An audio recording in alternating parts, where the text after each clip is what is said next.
কি হচ্ছে, ওকে পানি কেন? কোনো সমস্যা আছেন? মনে খুব সমস্যা আছেন তাই না? কি কষ্ট বাবা? কি কষ্ট মাথায় মেশিনটা চোখে খবর নেই, ঘুম ধরে না, চোখে একদম। নাম কি? আলেমন। আলেমন। তো এই জায়গাটার নাম কি? ঋষিঘাট। ঋষিঘাট তাই না? দিনাজপুর ডিস্ট্রিক্ট ঘোড়াঘাট থানা ঋষিঘাট গ্রাম। তো আপনার চোখে পানি দিলাম একটু আগে, কি চোখে কি চিন্তা করতেছেন বা কি দুঃখ করছে, আমার টাকা পয়সা নেই, কি খাই? এটা তো সমস্যারই কথা। তো আপনার ছেলে মেয়ের কয়জন? মেয়ে হলো দুইটাই। হ্যাঁ, দুই ছেলে। তো ছেলেরা কি করে? ওদের একজন ওদের মাসে ওদের নলডাঙ্গলা দেয়, আমার তারা আচ্ছা, কৃষি কাজ কাম করে। ছেলেরা কি খাওয়া টাকা পয়সা দেয়, কিছু খরচপাতি দেয়? মানে তাদেরই অবস্থা খারাপ, দিতে পারে না তাই না? এখন আপনার খাওয়া দাওয়া বা কাপড় চোপড় এগুলো দেখছেন কি জামাই করে? জামাই বেটি দেখছেন করে না? তাদেরও তো অবস্থা যা দেখতেছি তো দূর অবস্থা, তার মধ্যেও আপনার একটা বাড়তি বোঝা।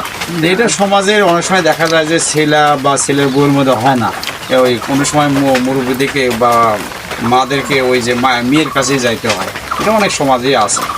যাই হোক, এখন এই বয়সে আর চিন্তা করে কি করবেন? হায়াতের জিন্দেগি, আপনার স্বামী মারা গেছে, এখন ছেলে নাতিপুতিরা যদি নাই দেয়, তো মেয়ের সাথে থাকতেছেন, মিলেমিশে নিয়ে যতটুকু দেয় ওইটুকু খায়ে আল্লাহর কাছে শুকরিয়া আদায় করবেন এবং 5 ওয়াক্ত নামাজ কালাম পড়বেন।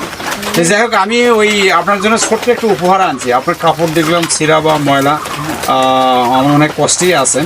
তা আমি খুঁজে খুঁজে গরিব দুঃখী থেকে একটু সাহায্য সহযোগিতা করি, শাড়ি, লুঙ্গি, তিল, চিনি, আটা। তো আপনার জন্য একটা শাড়ি আনছি, এই শাড়িটা পরে নামাজ পড়ে আমার জন্য দোয়া করবেন, ঠিক আছে? এই যে একটা শাড়ি দিলাম, লুঙ্গিও দেয়। এই যে শাড়ি দিলাম, দেখেন শাড়িটা পছন্দ হয় কিনা।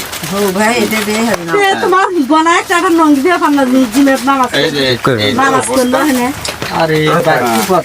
ঠিক আছে, আপনি শাড়িটা পছন্দ হয়েছে? এদিকে কথা বলেন, এদিকে কথা বলেন। আচ্ছা, টাকা পয়সার সমস্যা থাকলে আরেকদিন আসলে টাকা দিয়ে দেবো। আজকে আমি শুধু শাড়ি আনছি, ওই দেওয়ার শেষের দিকে। শুধু দর্শক দেখলেন, ওনাকে দেখার সাথেই প্রথম ওনার চোখে পানি ছিল। যাক, সমাজে একটু কয়টা সমস্যার সমাধান আমরা করব। যে বড় লেভেলটা তো কোনো সমস্যার সমাধানের চিন্তা করে না, আমরা ছোটো লেভেল থেকে যতটুকু পারি করতেছি। তো শুধু দর্শক, দেশে এবং দেশের বাড়িতে যারা ভিডিও দেখলেন, অবশ্যই ভিডিওটা প্রশংসাযোগ্য হবেন। তার বাড়ির কী অবস্থা বা তার শরীর স্বাস্থ্যের কী অবস্থা। তো যাই হোক, আমি যৎসামান্য একটু উপহার দিলাম একটা শাড়ি, হয়তো এটা 2, 4, 5 মাস 6 মাস ব্যবহার করে তার একটা সমস্যার সমাধান হতে পারে। তো যাই হোক, আমি এই বলে শেষ করছি। যারা আমার ভিডিওটা দেখলেন অবশ্যই কন্টিনিউ করবেন এবং সবার প্রতি আন্তরিক শুভেচ্ছা ভালোবাসা জানিয়ে শেষ করছি। আপনারা দোয়া করবেন আগামীতে এরকম যেন আরও মানবিক কোনো ভিডিও নিয়ে হাজির হতে পারি, এই প্রত্যাশা রেখে শেষ করছি। রাখি। আসসালামু আলাইকুম।